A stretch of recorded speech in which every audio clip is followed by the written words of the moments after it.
Let's get to the important stuff. You're about to, show how many of our congressmen are pedophiles. How does that feel? Well, look, it's a pretty simple thing, and to me, it's whose side are you on? Are you going to be on the side of the rich and powerful, basically getting their own justice, or are you going to be on the side of people who were participating in this being exposed? And I don't think it's a partisan issue. We should just release these files. People say, well, why didn't you do this earlier? And I didn't do it in the first Trump administration or Biden administration. But the reality is you now have had the attorney general tell the whole country that there's a list. And you had the president say that he's going to release it.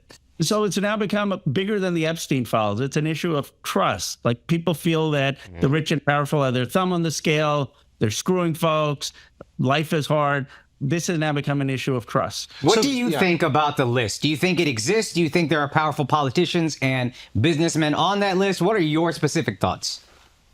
Yes, I think it exists. I mean, I think, look, I don't know if there's a specific entries of here are the people who went to Epstein's Island, but I think that there is evidence suggesting that there are a lot of powerful and rich people who were on these plane rides, who frequented some of these parties. And, the standard at the DOJ is you don't release information unless someone is charged. And I get that. Like, I get that you don't want to destroy people's lives. But this has become way too big. You have accusations now of intelligence agencies involved, of national security involved. And so the president, like he campaigned, should just say, in this case, we're going to release everything. We're going to protect the victims, but we're going to release everything so the American people can decide. Can you explain what the amendment is, essentially? Because you're proposing an amendment, right? Yeah. And what would that make Congress do exactly?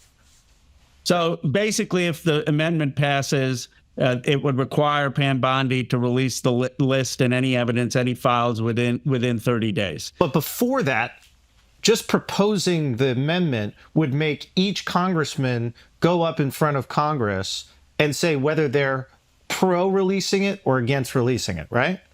Absolutely right. But that, to me, is the most interesting thing, because then you get to see who's in the pocket, if there is a pocket to be inside of. Totally agree. But the dirty secret in Congress is it's not how you vote, it's what we're allowed to vote on. What does that mean? Meaning that the speaker is going to try to probably stop this from coming to a vote. So I introduce it. Today's Monday. I introduced the amendment.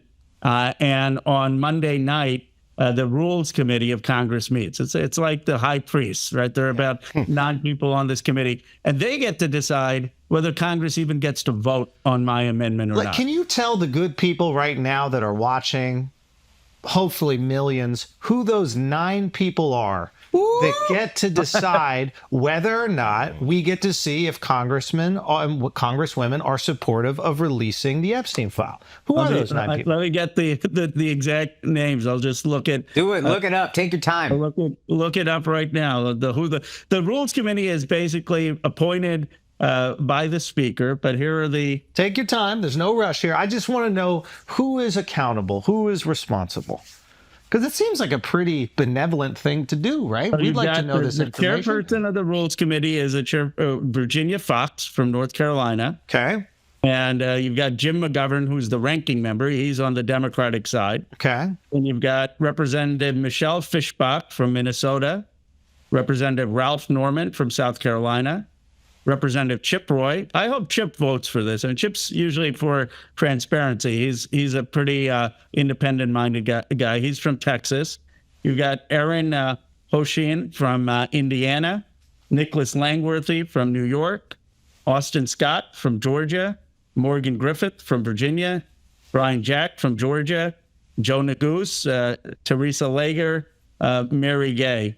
So these are the people. Is there anybody else, or is that it? No. Okay, so these are the people that decide if we get to know which congresswomen and men would like the Epstein file to be released. These are the people that get to decide, because it can't even go to the vote if they don't decide that it's worthy to be presented in front of Congress, right? Yeah.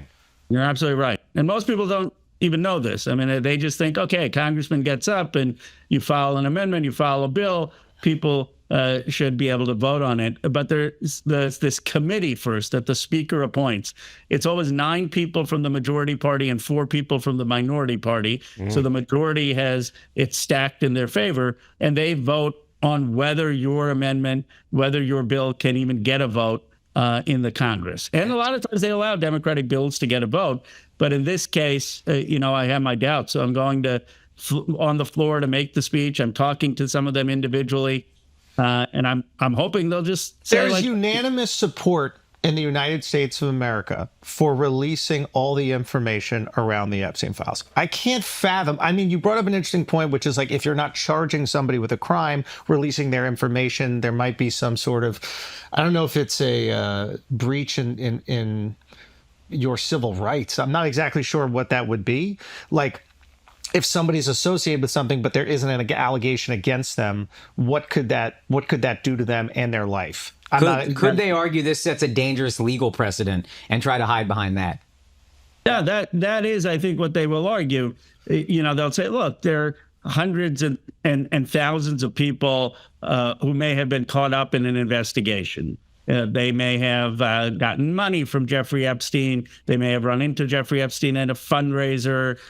They may have had an email or a phone call or something fairly innocent. He may have funded a university program. And so now by putting all this out there, you're potentially harming their reputation. As a general matter, I agree with DOJ policy that you should not, if you're just investigating one individual, leak stuff before you charge them, because the government then would be way too powerful if they could just do that for folks before they charge them. But in this case, where you have got the entire country outraged at a government that may be protecting the rich and the powerful, where you have got national security implications, where people are asking, whose side are you on? I think the president should say, I am making an exception because of all the stakes. We're going to release all the information. We're going to exempt the personal information of the victims. And I trust the American people to decide that we're just going to get it out there. And I think people are fair enough. They're not going to be like, okay, you showed up to some fundraiser with Jeffrey Epstein and that means you're a